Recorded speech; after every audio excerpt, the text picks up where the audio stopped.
Okay, welcome back, everyone. We have a special guest. This is Hayden from Kanga Esports. He's actually been involved with the TGF events many times, and we follow the team a lot. So, for those of you who are out there who are watching this for the very first time, who is Kanga Esports, and what do you do? So yeah, I'm Hayden, the CEO of Kanga Esports, or better known as Haydes online, I guess. And basically, I recruit all the professional players, esports players throughout Australia, New Zealand, and sometimes even the world. Put them together in teams, and yeah, they compete for prize money. They play in stadiums around the world, and yeah, that's kind of what they do. They're professional gamers, and Yeah. I was actually a professional gamer myself before I got a bit too old, a bit too slow to be the best in the world, and then I moved on into management and decided to pick up and hire all the best players instead. Fantastic. Now, what are the games that the team is currently playing in tournaments? Yep. So one of our most popular ones at the moment is Super Smash Brothers Ultimate. Hmm. That's a big one in Australia. Lots of live events when they're allowed to happen, and Yeah. thousands of people attending those ones. Of course, Tekken. We also have a Valorant team that's currently being formed as well. A new game that came out really popular. And yeah, we've also got a Rainbow Six Pro League team. So yeah, kind of in all the big games at the moment, but we're always open to anything. We go with the flow. A new game comes out, we pick up a team for it. A new developer announces a new league for an existing game, and then we'll pick up a team for it. So yeah, just whatever's good at the time. And at the moment, yeah, Rainbow Six, Valorant, and fighting games are doing really well. Yeah. Now, a lot of people, when they look at esports, they go, "Oh, look, they're at home. They go, I play games. I could do that." What is a lot of misconceptions that people may have getting into esports, or things that were like, "Well, you need to be doing this."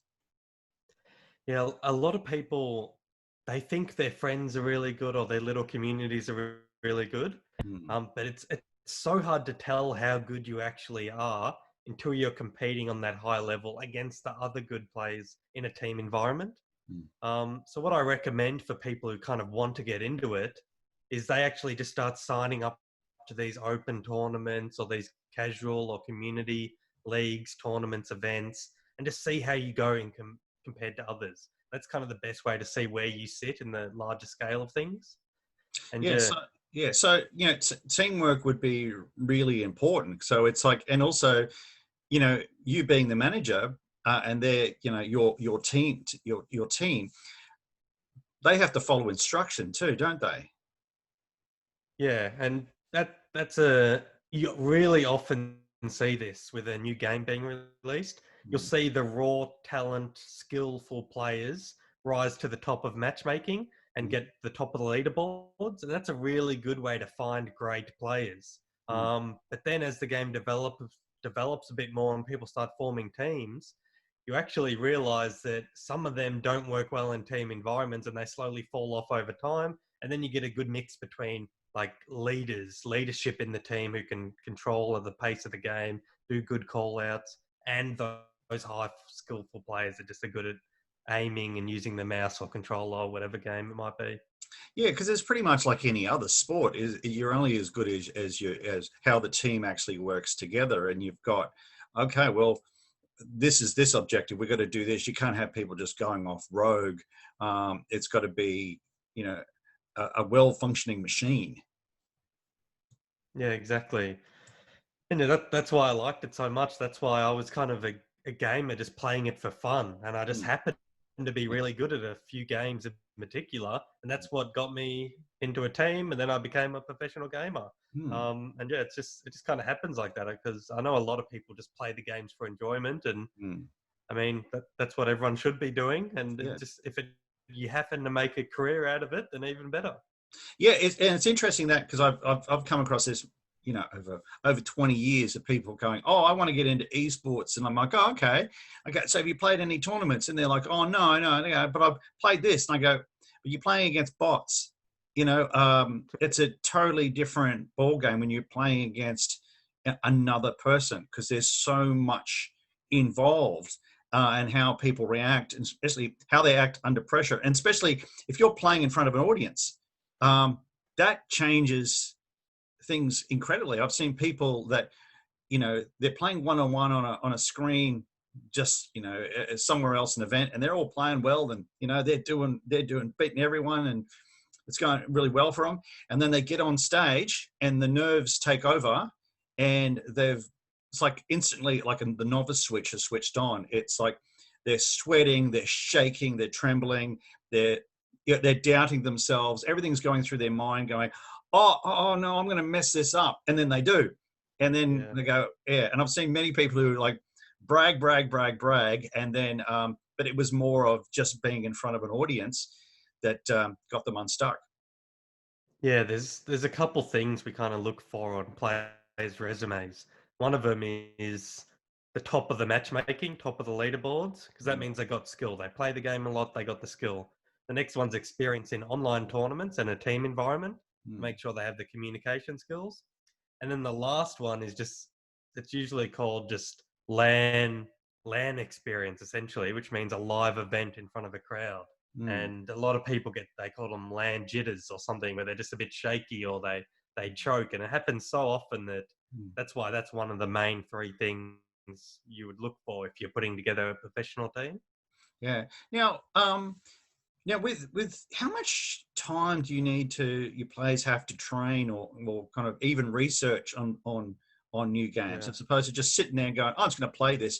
You'd really need to know the ins and outs of, that particular So product. you gotta think you're competing against other people. Whenever you're competing against someone else, you've got to put in more time than someone else normally to be better at it. Mm. Might not necessarily work out like that all the time, but you have to remember that people are playing these games almost 24/7, just because they enjoy it. They just sit at home playing the games because they enjoy it. So that's who you're competing with. So these people have skill and they're playing all day, all night. As soon as they go to sleep, they think about the game, they're dreaming about the game, then they wake up, they play the game again. So you might not have to work that many hours, but you have to realize that you're competing against people who are doing that. So yeah, you definitely have to play quite a lot if you want to be the best.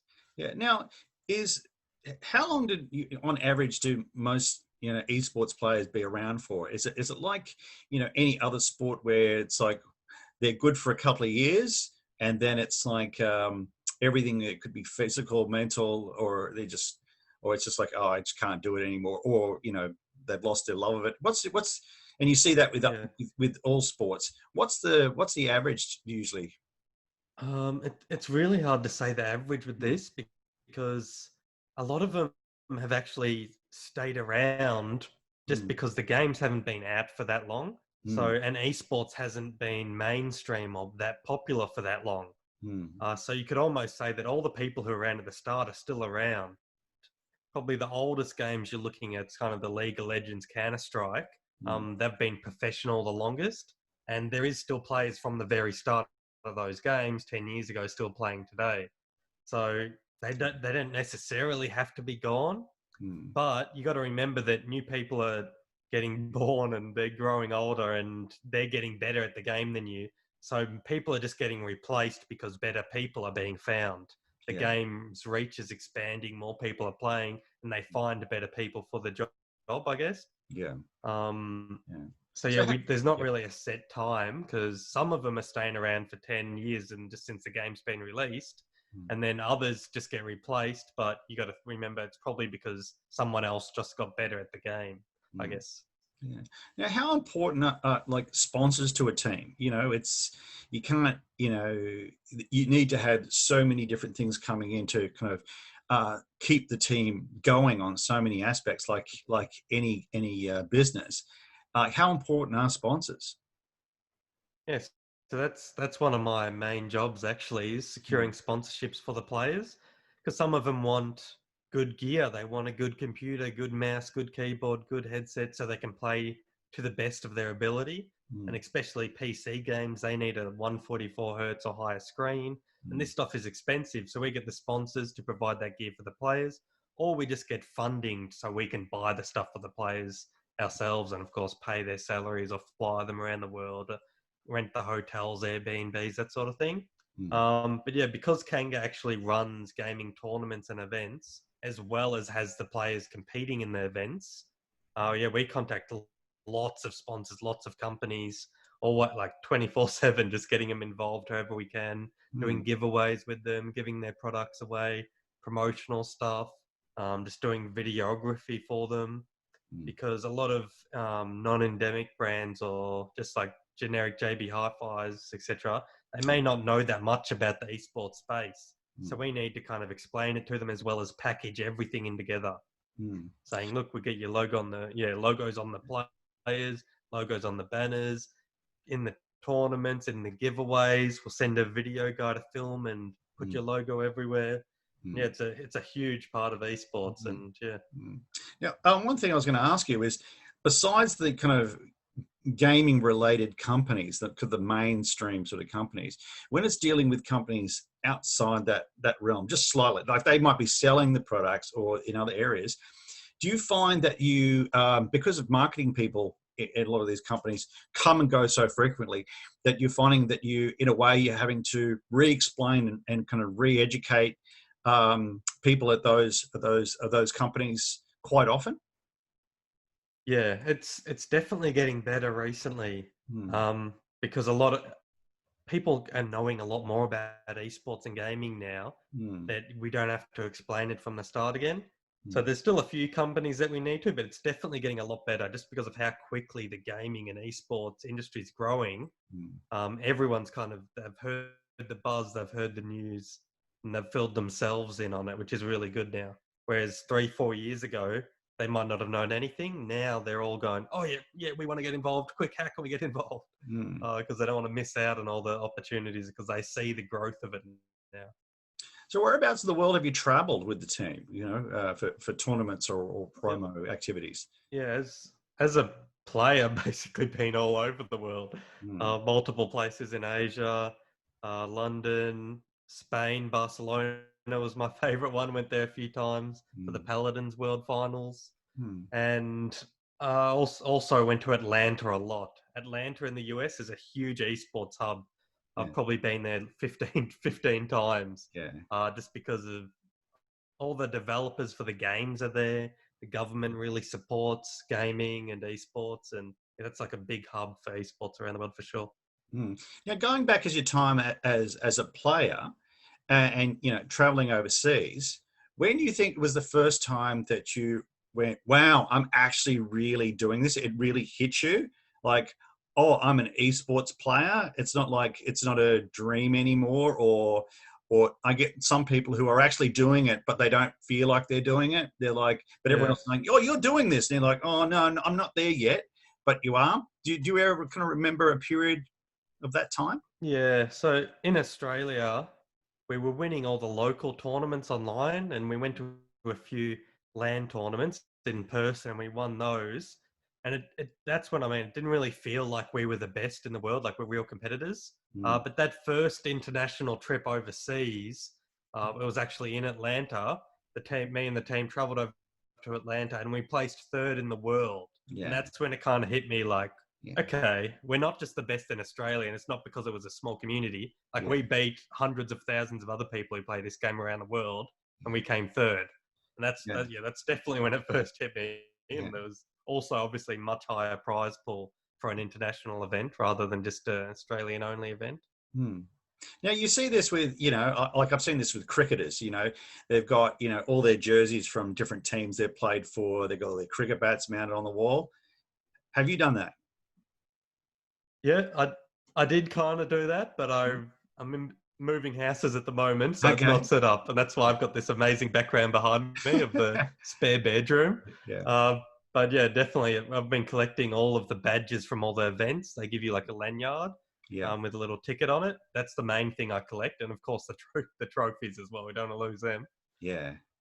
Yeah, it must be really good to look back and like, even if you're just looking through uh, jerseys and stuff, and just looking at it for a second, it takes you back to something that might have been 6 years ago, and you're in Barcelona, or you're in as you said, Atlanta. So that's a kind of an interesting sort of thing, and it's good that this sort of area is becoming a lot more acceptable. And I think, especially in times like this, these are sports that can, you know, continue and thrive. Yeah, there's huge gaming complexes being built all over the world now. Mm, And yeah, compared to 10 years ago, there might have been under 100 people on a salary. Now mm, there would be hundreds of thousands of people on a salary. yeah. So it's an actual career choice now. If you're good Mm, enough, you can choose to dedicate your time and try and become a professional gamer. mm, Even in Australia, there's multiple games that are paying salaries now. So yeah, it's pretty yeah. big. Because I have always kind of put it in the same frame as soccer, where it's played by so many people, it's accessible to so many people, and yeah, you can go off and have a career. I can see some of the there's a lot of things that I can relate to between soccer on so many levels and esports on so many levels. So what's coming up for Kangaroo Esports? Happening in the next few months? Yep. Yeah, we're still always expanding. So we recently picked up some more Super Smash Brothers Ultimate players. We got the best player in every state now. So, Yeah, yeah, and some big influencers and content creators we recently picked up to yeah. try and grow just the normal socials numbers. Mm-hmm. We're actually running a Super Smash Brothers online event every month, the Mm, third Sunday of every month.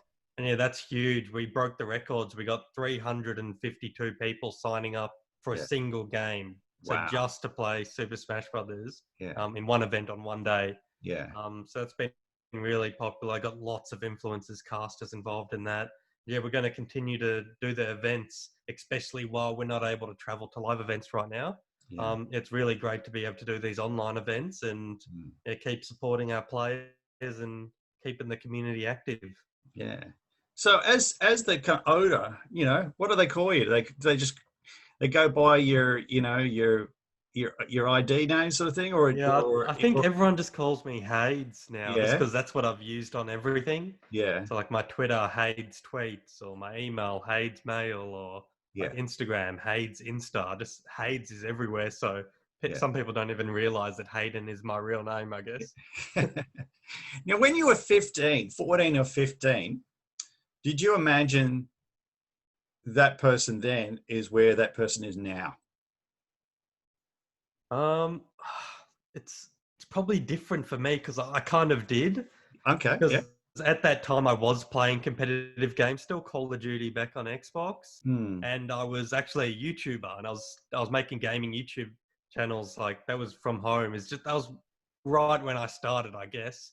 Yeah. I didn't become more popular on YouTube till I was about 18 or 19, but Mm, yeah, I was still interested in it. I still love doing it, and I started to see that there was a potential career choice in it, mainly because of YouTube was making money. Because I ended up getting 120,000 subscribers on YouTube by the time I was 19. So I got a yeah. taste of it's possible, and I saw Yeah. other people doing it. I'm like, it is possible, and I just kind of went for it, and yeah, it all worked out in the end. Yeah. Well, this is like a lot of the questions I normally ask in these sort of interviews, because it's like I always want to know, yeah, what you were thinking when you were 15. Did you think of that? Because I get some people go, oh yeah, I kind of knew, or some people are like, I had no idea. My career has totally changed. It's gone in a totally different direction. But it's Yeah, always interesting hearing uh, people, 'cause especially when people watch these interviews, they where they are is usually in different stages of their life, and some are like, that's totally unreachable, I could never get that. But then they'll hear someone maybe like you who go, oh yeah, I started doing this then, and I was the same age as you are now, and now I'm doing this. You just, and the whole, usually the thing is, you just went out and made it happen for yourself. You know, you just yeah. persistence and just keeping with it. Was there any ever times where you just went, you know what, I'm just going to walk away and go do something else? Well, I guess I kind of did do that, but I just Mm. swapped to something else I liked. Yeah, I think I'm probably the only person in the world who went from gaming as a kid, like professionally, yeah, to being a popular YouTuber that was my career for 3, 4 years, yeah, then to a pro player for 2 years, and mm, now to management of teams and running events. yeah, It's almost like a dream come true, I guess, but yeah, it was actually a lot of hard work and determination mm, behind those goals. Yeah. But yeah, at every one of those steps, I kind of lost what I was doing, and I got bored of it. Like Mm. the YouTube channel, it was a big decision to go, hey, I'm going to stop my job, my Mm. only income making YouTube videos, and I'm going to be a pro gamer. Yeah. That was a big decision. Yeah. And then swapping from being a professional gamer to now running the events and running teams was also another big one, because it kind of takes away why I went to that in the first place, I Yeah. guess.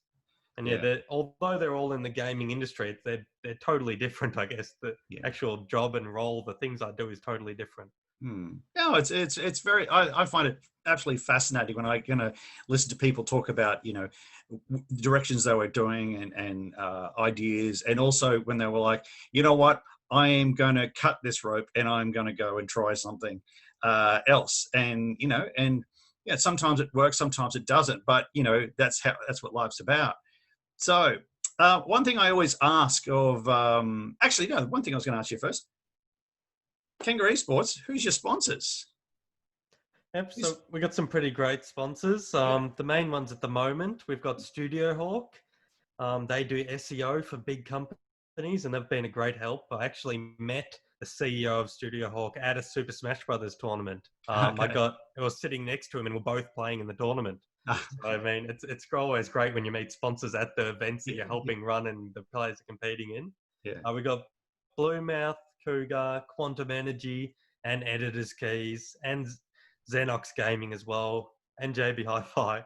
We yeah, work with a lot of these companies, so they yeah, all sponsor different things. So yeah. at the moment, Xenox is sponsoring our Super Smash Brothers monthly tournament. Mm, So that's why I mentioned them, because it's just great to work with so many brands on so many different projects. It's mm. really good. But yeah, shout out to everyone we've ever worked with. Yeah. No, that's great. That's great. That's great. So, and like, yeah, you've always got to look after your sponsors. So, sometimes without them, it's, Yeah. it can make it hard, but it Yeah, also they make everything possible. Yeah. yeah, and it also, I think I think the one thing that kind of adds that makes the sport more legit over recent years is that you've got all these different companies going, no, we're sponsoring this, and then people go, oh well, it must be okay then. So yeah, it's very Yeah, and especially the big events at like in Melbourne City or Rod Laver Arena, for example, Margaret Court. They book mm, out all the arenas in Olympic Park, mm, and that's insane. If you can yeah, book every arena in Olympic Park to yeah, run a gaming event and yeah, tournaments, then people realize it's a big deal. yeah, If they're filling stadiums, I mean, that's just how it is. If the crowd and audience is there, it's mm, just about telling the people who don't know about it, I guess. yeah, yeah. All right, this is something I always ask all the kind of people I kind of interview is, favorite movie of all time, or movies you like watching, or what are you watching on TV? Um, I guess the one I always ask other people if they've seen it is Mm, Forrest Gump. That's just a classic original. I just love that movie. yeah, That's the only one. That's the only movie I would rewatch, I yeah, guess. yeah. Every other movie I just like to watch once. I'm like, yeah, I know what happens now. That's good. I know the one. But yeah, Forrest Gump. That's a classic. Can't go wrong Yeah. watching that one. Okay. How about TV? Um, Not much TV at the moment, but I did watch. I'm keeping up to date on the latest Big Brother. It's been a Okay. while since that's been out, so yeah, watching that one. Okay. Yeah. And what are you playing for fun, game wise? Valorant just came out, so Okay. working on building the best players in Australia for that. So I'm Yeah. playing it to see how good they are and Yeah. just having fun myself with it. Yeah. So yeah, that's one of the big titles that came out. And yeah, I play all the games we kind of have teams for as well. So like Super Mm, Smash Brothers, yeah. just to keep up to date on the characters and Yeah. play What with was one of them the a bit. yeah? What was one of the first games you ever played when you were a kid? Do you remember? It's probably Age of Empires Yeah. on the old Mm, PC, Age of Empires 1 or 2. yeah. I think I vaguely remember getting it out of a cereal box or Oh, something, okay. and then playing Age of Empires 1 or 2 was like my first experience Yeah. gaming, I think. Oh, I love that game. That was a great game. All right. So yeah. So look, on behalf of TGF Tech Games Fest and Course Effect Gamers. So if you're watching this during the New Game Plus TV um, Twitch stream, we're going to have all the information on all the social media, all about Kanga Esports. They're going to have all that information about what they're doing, what they're on. Give them a follow. Great team to be involved with. But if you're watching this through the Cause and Effect Gamers YouTube weeks after the event, we're going to have the information there as well. So thanks, mate, for all your time. No worries. Thank you for having me. Okay. It's always good to get involved. Yeah. All right. See you later. See ya.